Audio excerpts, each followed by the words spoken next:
Hi, and welcome to this edition of In Focus on Whitewater Community Television's WGTV Channel 11.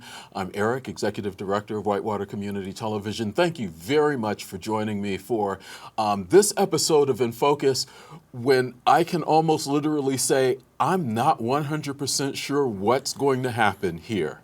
I have little dragons at my feet and things in cases, and we are going to find out a lot about the Joseph Moore Museum as part of this program. And we have Heather Lerner, who is the director of the Joseph Moore Museum. And there's another title there, Associate Professor of Biology and Museum Studies. But we're not going to worry about all that. Joseph Moore Museum, for those people who don't know where the Joseph Moore Museum is, and I imagine that there's a number of people who don't, talk about where you're actually located. We are on the west side of town. We're on Earlham College's campus, and you can find us. There are signs on campus, but you just come in off National Road, curve a little bit, and then there's a parking lot dedicated for the museum there. I have to say, and I'm sorry, I've had a chance to speak with you on a few occasions. I have not had a chance to actually hit the museum yet, but it looks like you brought a lot of it to me. That's right. And I am excited about that.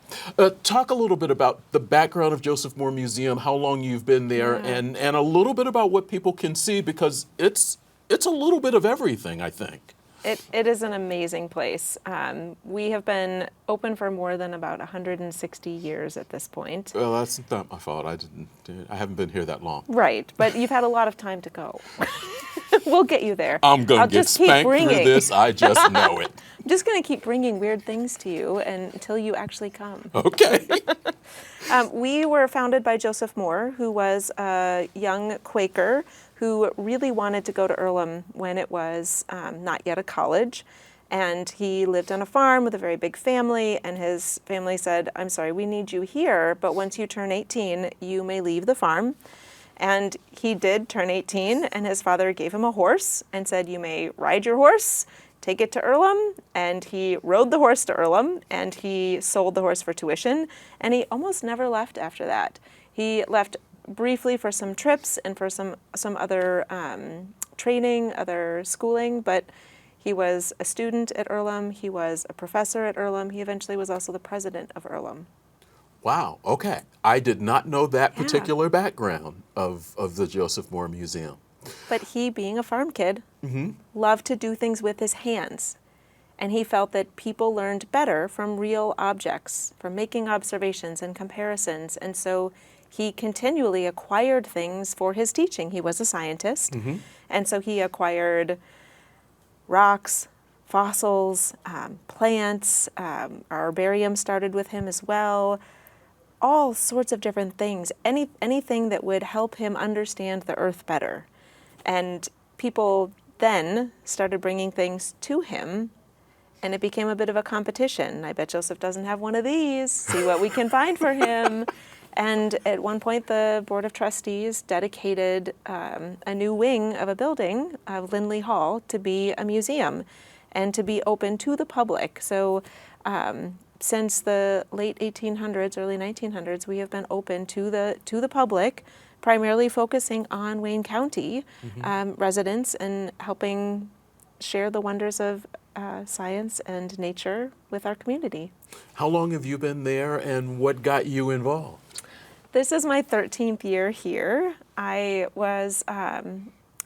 got my graduate degree in Michigan, and then I was at the Smithsonian as a postdoc working there, and I read the job ad for the Joseph Moore Museum director, and I just couldn't believe that there was a small liberal arts college with a natural history museum, and that I would be able to do something like still do teaching and research, but really be able to be embedded in the community and help students and faculty share what they do with the community and learn from the community. I didn't sleep that night. I stayed up all night writing my application. I wrote a strategic plan for the museum, which in retrospect was maybe a little bit ambitious, having never been there. Just a little. But I read everything I could about it. I contacted people, I wrote a strategic plan, and I submitted my application, and then the rest is history. Okay. Yeah. You're enjoying your time, obviously. I've had a chance to speak with you on a couple of occasions. always smiling. You're always excited about the museum and what it has and the changes that you all have been able to make. Yeah. And you've talked a little bit about, off air, some of the things. Talk about some of what you all are doing there and what's changed. For people who have seen it, what will they see that's new? Yeah, so the museum is still in a building from 1952. So we still have about maybe 1,000 objects on exhibit, and some of those are permanent exhibits. So we do have the world's most complete fossil giant beaver. You can only... Giant beaver? Yes. Okay. Giant, about the size of a modern black bear. Okay. And she's amazing. Looks amazing. Yeah. Part of my research as a biologist was to sequence DNA from giant beavers to try to understand what beavers are related to and when did they become aquatic, when did they start chewing on wood. Everyone knows beavers chew on wood. I actually brought, one of the things we've been doing is making casts and 3D prints of some of our specimens so that we can take them out and show them to more people. You know, our beaver is behind glass, being very well protected, and I was always taking out our cast copy. And then one of our students created a 3D print for me to take out. So this is the skull. It is a copy of the skull of the giant beaver. Look at those incisors, right? They're pretty robust. And this is the giant beaver is from when, and you all have had it for how long? So this is an Ice Age animal, lived along with the mastodon, and giant ground sloths and saber-tooths and dire wolves. So in the Ice Age time period, and would have gone extinct probably around 10,000 years ago. So the one we sequenced was probably alive around 11,000 years ago. It's pretty cool. And that's at the museum. Yeah. And, you know, a lot of places, what you would see is a cast copy on exhibit. We have the cast so that you can touch and play with it. What's on exhibit is the original specimen, and it is the first collection of a giant beaver. There was one fragment of just tooth and jaw that was collected before ours was found, and it was lost in a fire. So ours is the very first one. I think we have a visitor who wants to come out. I was going to say, there's a lot of movement in the she was very quiet and calm for a period of time, but there seems to be a lot of movement going on from the K. Do you feel like you... I'll take her out in a minute. She okay? Okay, yeah. She's okay. So in addition to, you know, preserved specimens, and what's really interesting about the Joseph Moore Museum is that we don't have a natural history survey in Indiana that has amassed a collection of the biodiversity of Indiana. But at Joseph Moore Museum, we do. So we have that big biodiversity survey, and we hold it in trust for the public. So our specimens, we have about 70,000 specimens. We have 30% of all birds ever collected in Indiana are in our collections. Probably similar for the other collections. We have mammals, we have birds, we have reptiles and amphibians, we have invertebrates, including insects and shells, mollusks. We have a paleontology collection, obviously with the beaver. I feel like I'm missing something else. And then we also have archaeological specimens. So I brought some of these things for you because we try to use as much as we can for teaching. And we have what we can out on exhibit, but then we do programs for school groups, for other nonprofits. We go to Girls Inc. and Boys and Girls Club. And so this is one of the specimens from our collection. This is a Babylonian tablet. You can see how it's etched. Sorry, I have to take these off to see closer up. Yeah. So how did you all acquire this? How old is this? And if I hold it there, trying to take the glare off of it. Yeah. So it should say on there when it is from. Does it have the date on it? So we have labels. All of our specimens have to have labels, I'll and let you do your label So this thing. is before 2400 BC. Okay. So this is a pretty old one. We received things, some of these are from Joseph Moore's time, where people collected things and gave them to him. A lot of times our donations, what's really interesting is people bring things to us. So when they find a recently deceased animal that is still in great condition, they will bring it to us, and then we prepare it and keep it in perpetuity. And then we're able to do things like recently with West Nile virus outbreaks, we were wondering when West Nile virus came to Wayne County, and we were able to go through our collections of birds, which are reservoirs for West Nile, Right. and find out exactly when West Nile came right here. So our collections hold a signature of the environment, of diseases, of other organisms, of pollution. One of the things that we can do with birds that are collected since the factory fire is to take a look at their fat deposits and look and see if they are accumulating any effects from the plastics. Wow. When you all go out to, and some of the clubs that you're talking about, talk to kids, how do you engage them most? Because Yeah. I know being able to put something like that in their hand is one thing, Yeah. but kids are inquisitive. Talk Yes. about how you bring them into your world. Yeah, one of the things we think a lot about with kids is just being a place, both a physical space and also when we go elsewhere, creating an environment where kids can be curious. So you can hold the bat and it's okay. You don't have to worry about your safety. You don't have to worry about dropping it or hurting it. We want kids to be able to really explore and to feel welcome and confident and to feel that they have the skills to be scientists. We are born with those skills. And so we try to help kids develop that confidence. And one of our main features of the museum is that our museum is very focused on undergraduate students. And so we train our students to lead those programs. And it is incredible, and I know this from being a parent too, but when I try to teach my kids something, like let me tell you all about bats, you're very attentive, and that's lovely. But my kids are blah, blah, blah, blah, blah, blah, right? Mom doesn't know. Right? And it's when our students talk to the other kids in the community, it's like gold coming from their mouths. They're so cool. Those students are cooler than I have ever been or ever will be. And they're able to create that environment that is really inclusive and really good for learning. And, it's all hands-on. They're not lecturing. Right. But, man, when they do tell those kids something, they are listening. And they're seeing potentially what's in their future. Does this look like something I want to be or do? So it's a neat model. But it does mean when you go to the museum, Yep. when you come up to the door, you should be greeted by a student. And so we really rely on our community to help those students get that experience of how do I describe what we have here? How do I help people get excited and stay excited? How do I find out what people are excited about?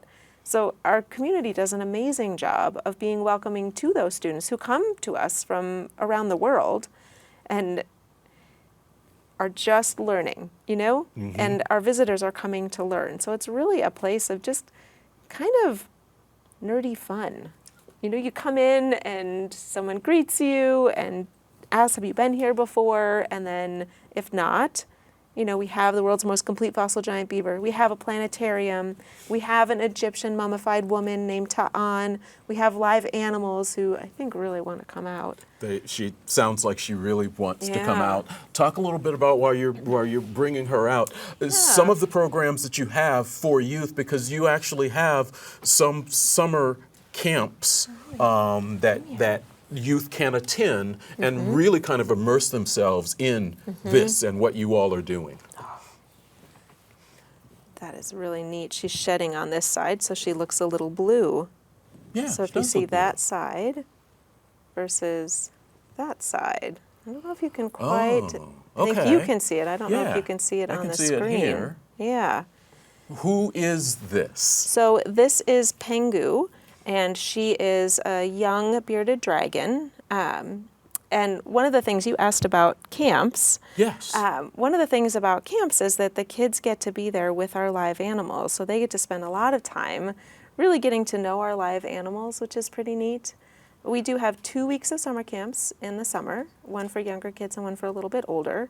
Okay. Sometimes we'll do teen workshops as well. And then throughout the year, for our toddlers and preschoolers, we have Little Explorers every Wednesday morning, 10 to 12, totally free.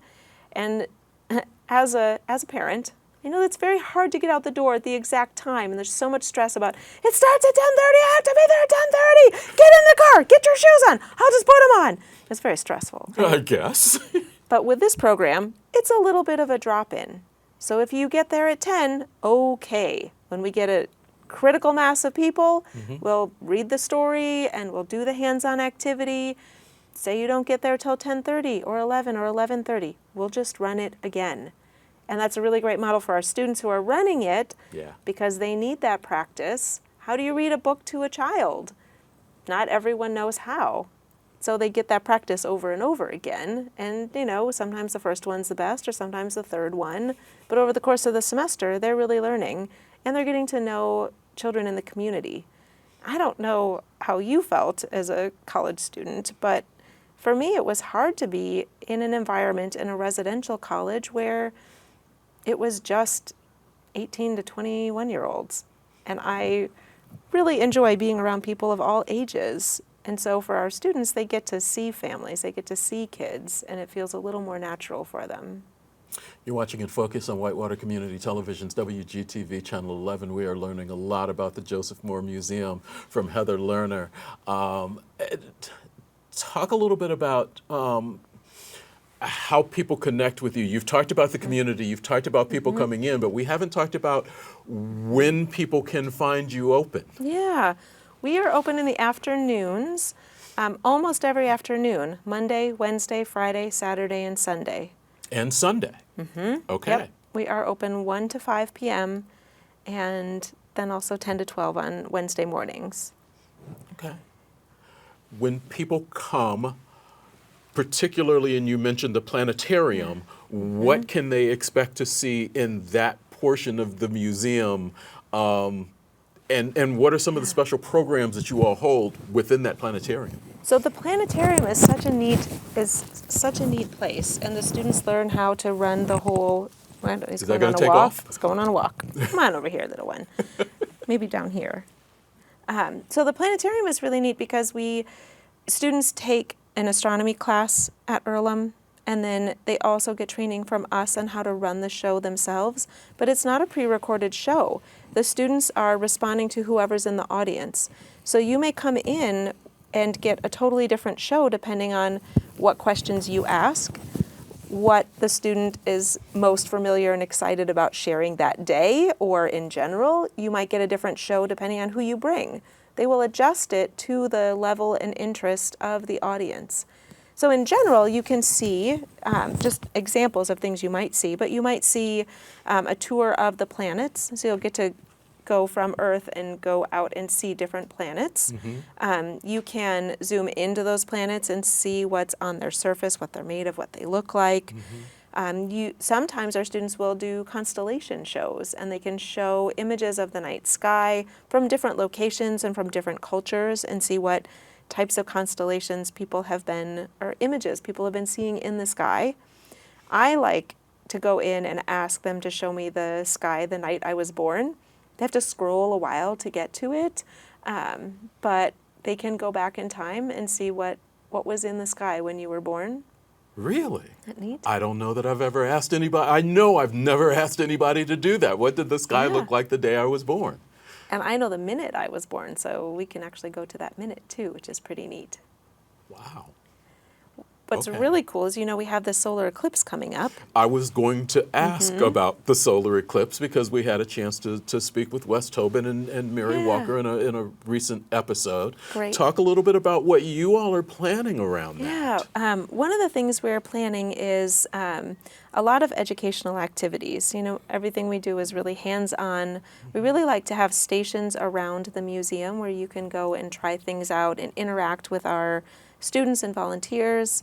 And so for the eclipse and also for our open house will be Saturday, March 2nd, we will have stations that are all about outer space, all about eclipse, some on Earth's rotation.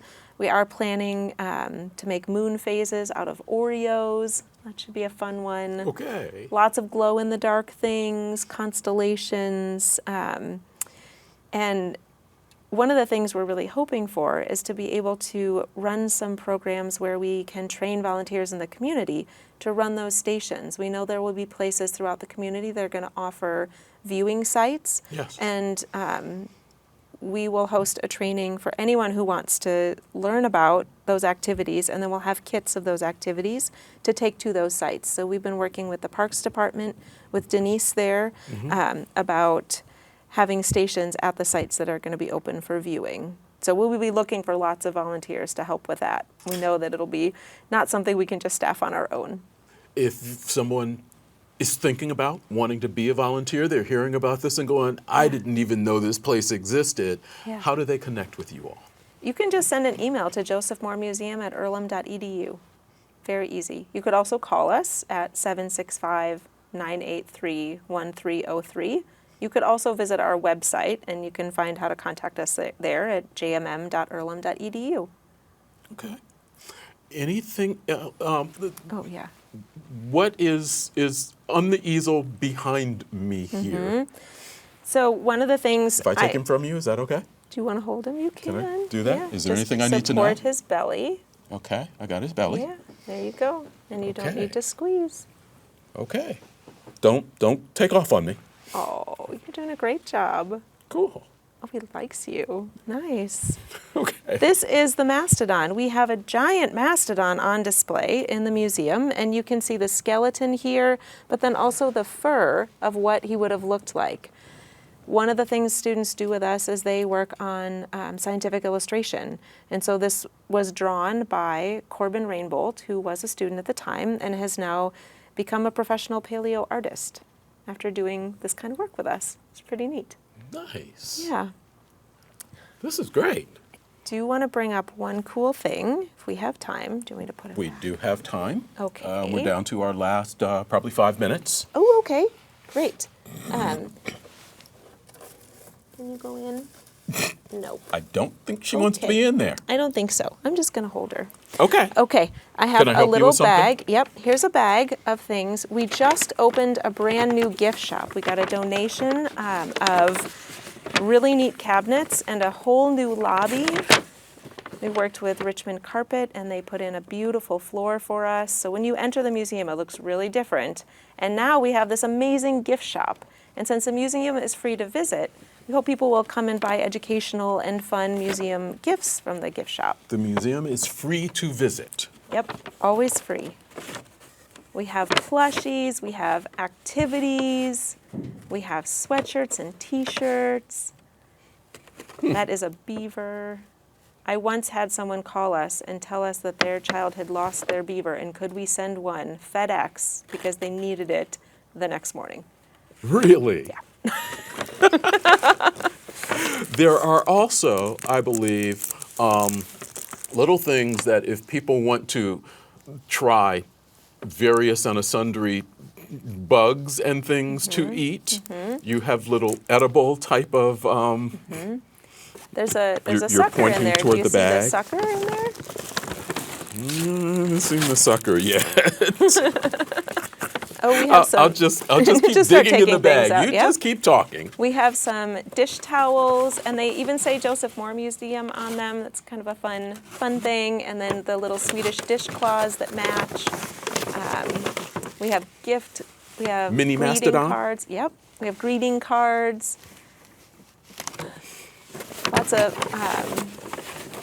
animal figurines, and I'm so glad that wasn't real. Thank you. you're welcome. We do have a new baby boa, and we are running a naming contest. So people are voting on the name for the baby boa right now. Is there a name that's leading the pack at this moment? I believe that Julius Squeezer is doing very Oh, it's well. not. No, it's really not. I really wanted Gandalf. There's what I was hoping you'd find. The cricket sucker, grape. Right. Yep, Are all crickets grape? grape until you get to the cricket, and then it's cricket. Someday I'm going to get you to try one of these. Yeah, good luck with that. But it matches your shirt, and it was destined for you. No. How many licks does it take to get to the center of a cricket pop?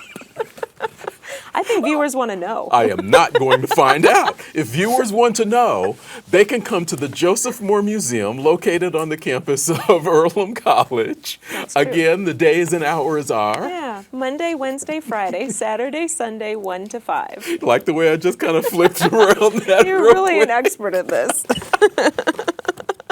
And once again, for kids, your Little Explorers program. Yeah. Talk about Wednesdays that real quickly. 10 to 12 has a story and a craft, and students run the programs, so you get an interaction with a student who is there every week, hoping to build up that connection with the community. We've got about 90 seconds left. Escape room, if I said that to you. Oh my gosh, yes. Can you do that in 90 seconds? Oh, I love escape games. And so we have escape games in the museum where you go into the museum and the clues are all around there, and you have to, in one of them, rescue the giant beaver. The building did burn and students did run into the building and rescue the giant beaver. So the things in the escape games are legit. Real newspaper clippings, real giant beaver. And there's an Egypt version as well, where you need to rescue the scarab that is missing from over Ta'an's eye. True story, is missing. There's also a dino one for littler kids, for maybe 6 and 7-year-olds, that does well for birthday parties. Okay. And then there's a boxed game, and I think we have one right now, that is free to take from the museum. You use it. You know, it's great for Thanksgiving with your family. Take that, play it with your family, then bring it back. We'll reset it, and someone else will take it. We had 5 this week, and 4 of them went. And we have 1 left right now, but they keep coming back and cycling through. Nice. Yeah. Heather Lerner, Joseph Moore Museum. I have learned a lot during this half hour. We are going to have you back because there's no telling what you will walk in with, and I think it will just be a whole lot of fun. Thanks for being here. Thanks so much for inviting me. This is really fun. I'm glad. You're gonna try that cricket sometime. We'll see about that. We'll be back with more In Focus after this.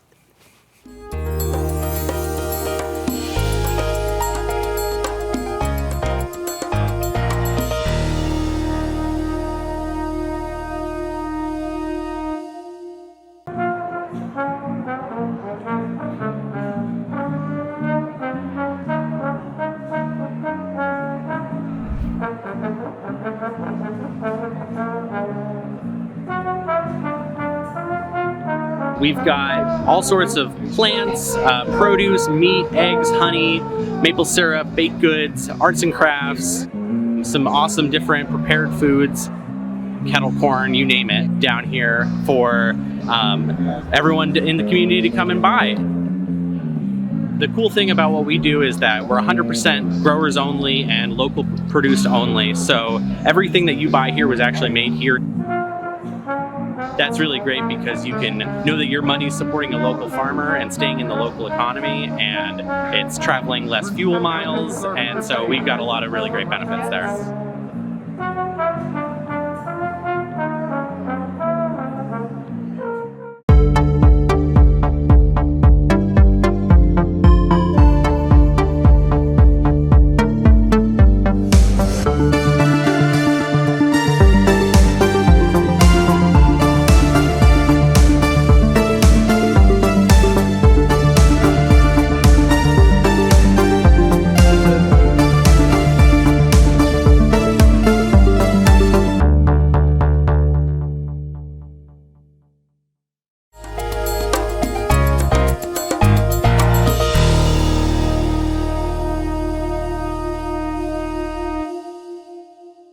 Welcome back to In Focus on Whitewater Community Television's WGTV Channel 11. We appreciate you staying with us. As you can tell by the fact that, no, I'm not a quick change artist during the commercial breaks, our shooting schedule for In Focus is all over the place. Sometimes we're able to shoot one segment, sometimes we're shooting multiple segments. Obviously, this particular segment of this show was shot at a different time than the first half of the segment, but we are still talking about places to go. The first half was Joseph Moore Museum. We're having a chance to sit down with Joanna Hahn, who is with the Levi and Coffin House. Good How are you? I'm good. I'm well. It's Thank good to see you again. Thanks for inviting me. Glad to have you here. We have not had you here for a period of time. Central Regional Director for State Museum or State Historic Sites. Yes. There's a title. What does it even mean? What does that actually mean? Well, I am employed through the Indiana State Museum and Historic Sites. I'm at the Levi and Coffin State Historic Site in Fountain City, which is one of 11 historic sites in that museum system. And we're divided into regions as historic sites. So I have the pleasure of being able to work within the central region, which encompasses the Coffin site, as well as the Whitewater Canal site in Metamora, and the T.C. Steele Home and Artist Studio in Brown County, Indiana. So I do a little bit of driving around Indiana to visit those other sites and work with them. So it just means that I have the opportunity to work with those other sites, but the majority of my time is spent in Fountain City and focused on the Coffin story and the Coffin home. Talk a little bit about what the State Museum moving into that site, creating the interpretive center, did for it. The home has been there obviously for a number of years. Yeah, it was built in 1839, and it was built for Levi and Catherine Coffin. That was their home until they left for Cincinnati in 1847. So it remained in private hands until 1966, and the owner at that time had passed away. I'm not sure what sort of the legal situation was, but there were a group of businessmen in Fountain City that stepped in and said, something needs to be done with this home. Its history is too important. My understanding from what I heard is there was a chance of it being purchased and torn down so a business could be built there. Wow. So that effort by them, by coming to the state of Indiana and said, what can we do to preserve this home? So at the time, Governor Brannigan was our governor, and in 1966, it was purchased by the state of Indiana and officially made a state historic site in 1967. And it was volunteer managed for the state of Indiana by the Levi Coffin House Association. So they were kind enough to step up and spend the work and to raise the money to bring the house back to its historic period when the Coffins lived there and have it open for guided tours.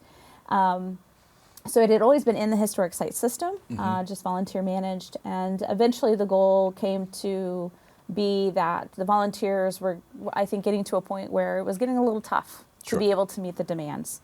And that's where the historic sites were now under the purview of the Indiana State Museum, and the goal was to have that museum system take the full operations over, which is what happened in 2016, which was our state bicentennial year. It was a good year to do it. Yeah. That's when the Interpretive Center opened to the public. That's when I came on board as the site manager, and that's where I've been ever since. I think people go, it's a nice place for school kids to Sure. visit.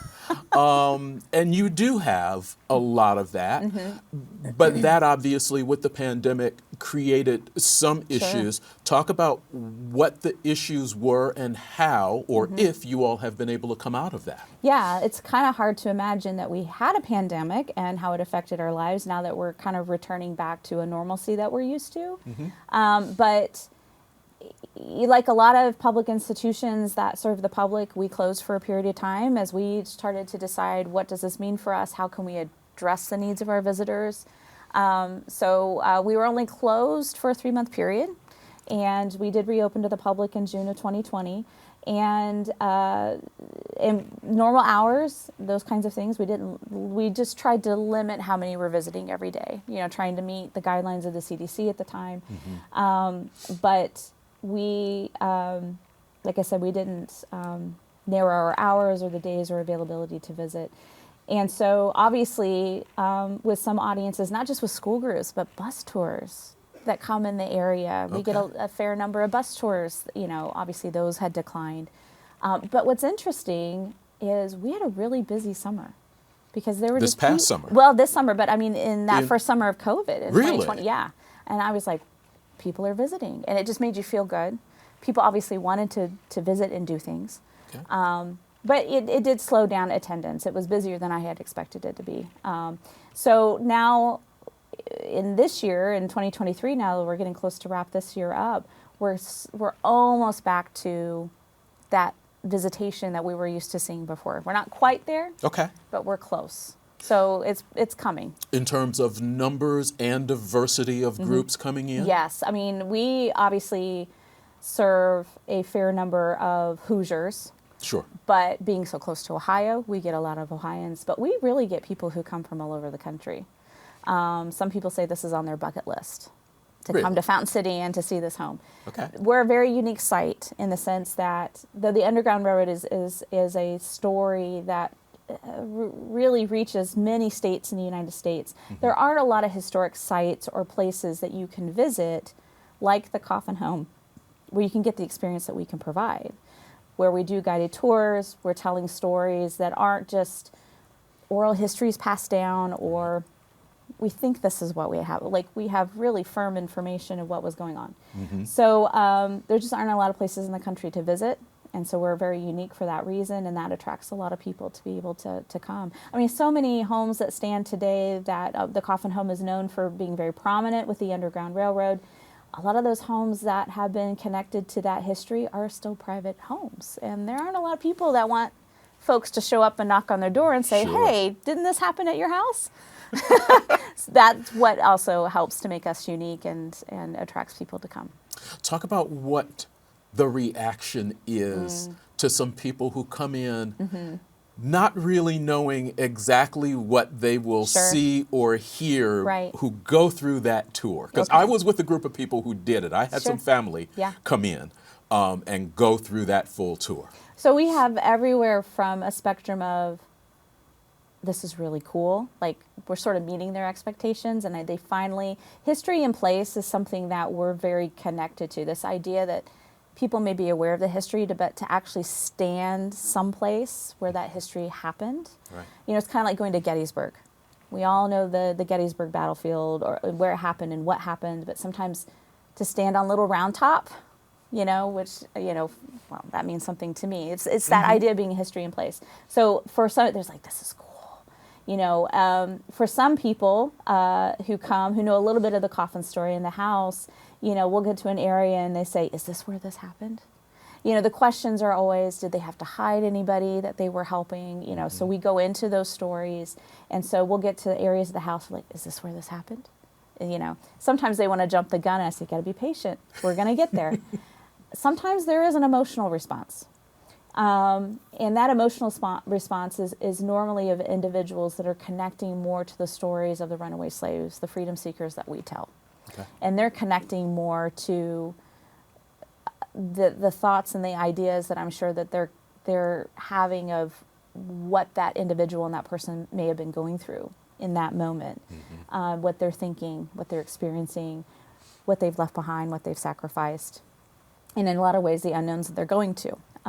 Even though they know they hope for freedom, what does that freedom look like? That's all yet to be written for them. So it's all over the place. School kids, it's we're so excited to be here, you know, and others are like, I have waited so long. Like I said, a bucket list. I've waited so long to get here, and they're just so excited to finally make it. What is it like for you and your staff working in that place every day, Sure. understanding the history Sure. that came through there and what has taken place? Well, I have to say, when I had the opportunity to take this position, one of the things that if I was going to move into telling the same story every day, it's got to be a story that I think is impactful. I want it to be a story I don't get tired of telling either, right? Sure. But I want that story that creates those emotional responses in our visitors that I just, you know, talked about. And for us as staff, we love it when people want to have conversations with us and they have a lot of questions to ask, because they may encounter, here's a point of history that a lot of people don't realize until they come to the site. We have a timeline in our interpretive center. And that timeline talks about Indiana and slavery, which is a concept people normally don't connect, because when we became a state in 1816, we declared ourselves a free state. Slavery could not exist here, but we already had a history of slavery in Indiana as a territory. And as our state grew and our population grew, new laws were being passed that were affecting the lives of people of color living in our state. And by 1850, our state decided, let's write a new constitution. And they're kind of focused on finances a lot, and the canals weren't working out too well, and the state lost money. Anyway, they're rewriting a constitution. Well, while we're doing that, it's a great opportunity to make some other statements. And one aspect of the Constitution that they wanted to add to that was adopted is that no person of color or mulatto, which would be a mixed race person, was allowed to settle in our state as of 1850. And people read that on the timeline and say, is this true? And it is. Now, eventually it got struck down in our courts. It was seen as unconstitutional. But that's one of those pause moments for people of, I was never taught that in school. Yeah. Moments. Right. I would have never had known that about Indiana, because when we think about the Underground Railroad and our history, that's always that's the exciting curriculum that gets taught in the schools, which is great.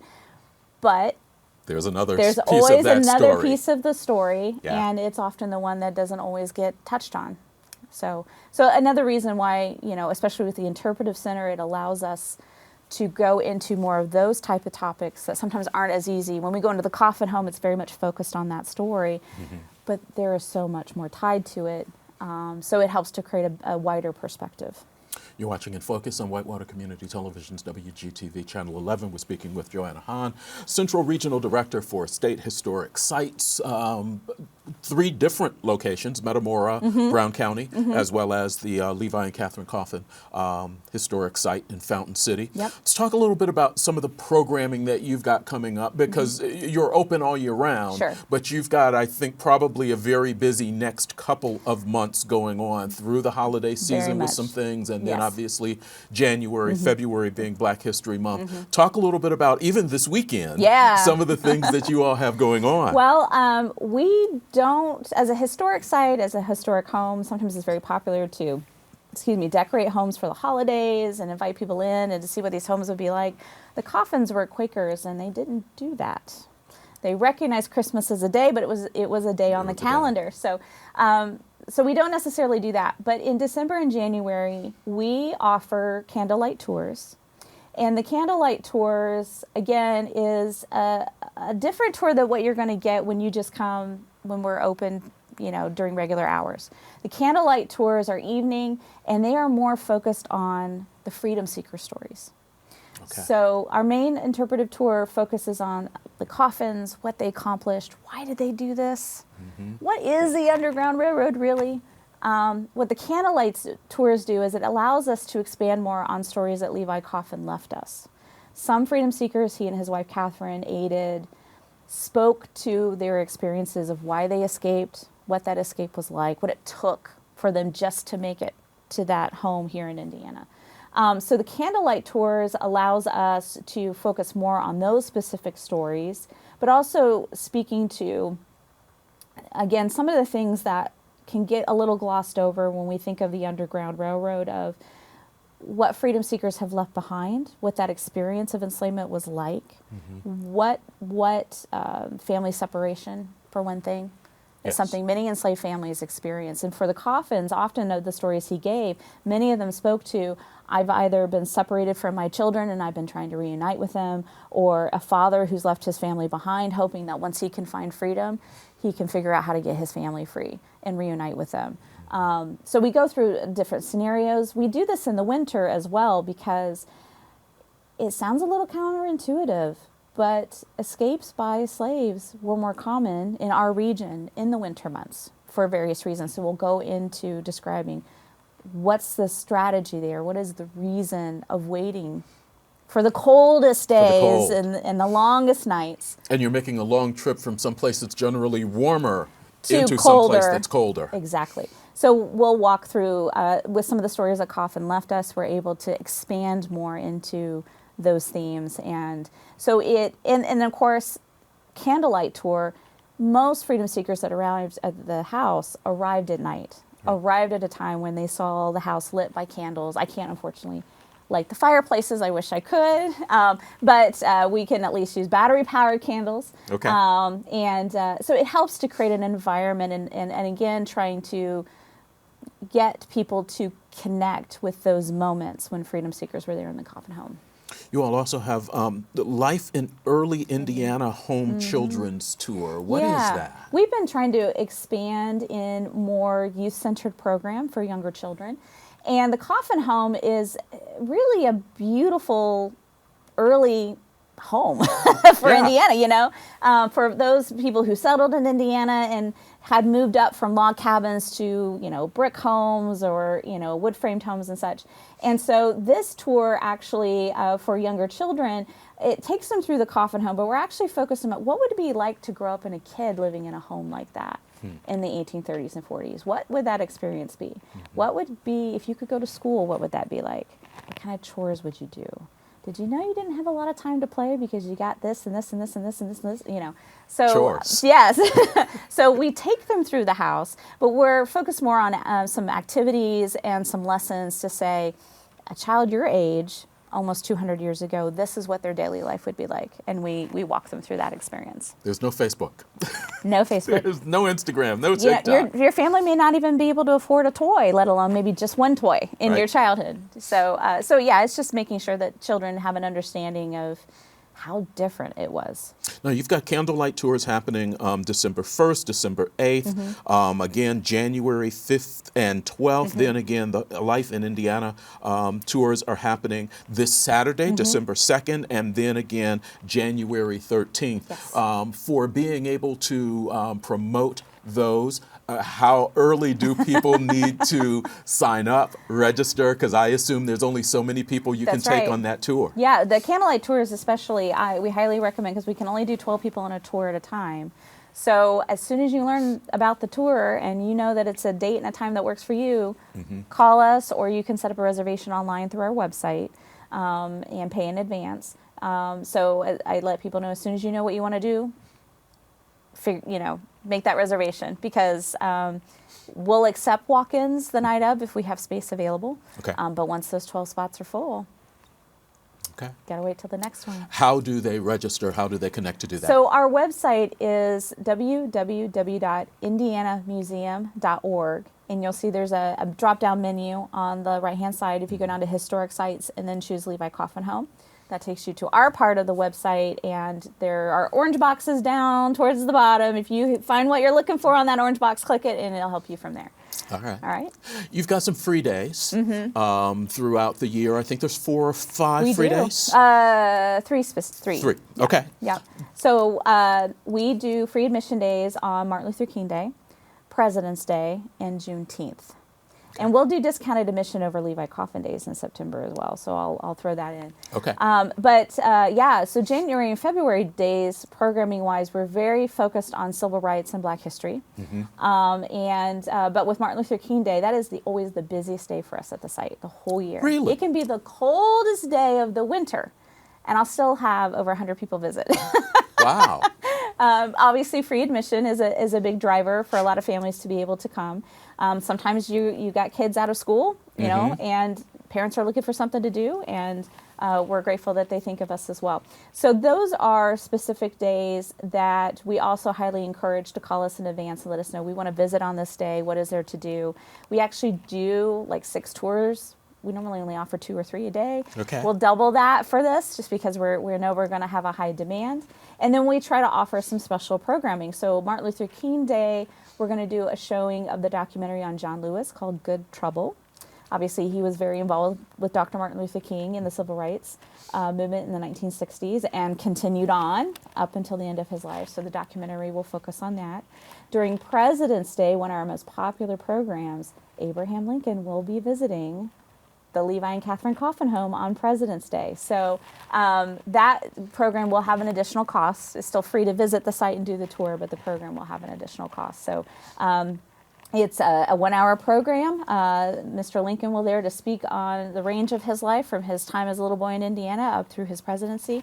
And then there's a meet and greet afterwards if you want to have a picture with the president. So very popular program. And then Juneteenth, we recognize, unfortunately, we never seem to do it on June 19th when it should be recognized. It's always normally that Saturday closest to. But again, free admission.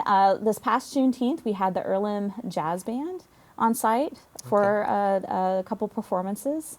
So we're thinking of maybe doing a specialized tour for next Juneteenth. Nothing confirmed, but so you could keep an eye out on that. So we always try to connect a program the day of that folks can enjoy on top of visiting the site. Talk about February, Black History Month, what you all may have planned, and what in the way of collaborations, working with other organizations, are you all able to do to help spread the word, one, that you all exist, and two, what that story actually is? So a program we're hosting in February, I believe February 22nd. And speaking of partnerships and collaborations, we have Alex Lichtenstein. He's a professor of history at Indiana University in Bloomington. I have worked with him before. He has done a lot of research and work on African American history and has published some books. And he is currently doing a project looking at the history of lynchings in Indiana. And doing a project of what is the best way for us as a state to memorialize those events, to remember those events. And so he is coming that evening on February 22nd to speak on that project. It's called Unmasked. He is doing an exhibit in conjunction. Unfortunately, we don't have the space for the exhibit, but I did ask him to at least come and speak on the project. He's hoping to get community feedback. What would communities like to see in being able to remember these events and their impact, and hopefully that will turn into something, what that may look like. I don't think he's in that part of the project because he's in that community discussion portion. So he will be on site then. Obviously, President's Day with the free admission is one of the other big drivers. We are doing another youth program where we actually have a library at the Interpretive Center, which folks may not realize. So we've been building a library. It's not necessarily a lending library, like if you go to Morrison Reeves, you can check out books. Right. But it is a library that can be used for research. So if people are interested in learning more about Underground Railroad history, civil rights history, African American history, you can come see what we have. I'm always buying books constantly and adding them. But we were kind enough to get a grant from Indiana Humanities that allowed us to expand into more youth and children's focus stories. And so we're going to take some of those books and do some youth reading programs, and we're going to kick that off in February as well. And I believe the book we're focusing on is called Can I Touch Your Hair? Okay. So looking at, the cultural differences in how we all look and how we present ourselves. And hair is a big topic these days. And how do you ask those questions and how do you have those conversations? So there will be a reading of the book for children and then one or two activities that they can do in conjunction with it.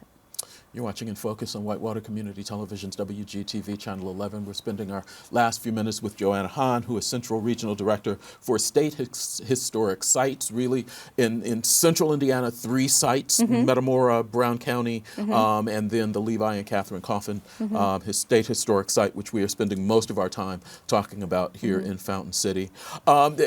Before we went on, you were telling me that for stamp collectors, and there are a number of people who still collect stamps. There's actually a special stamp that is going to be coming out in 2024. Yeah, we recently learned the United States Postal Service just released what their special issued stamps for 2024 is going to be.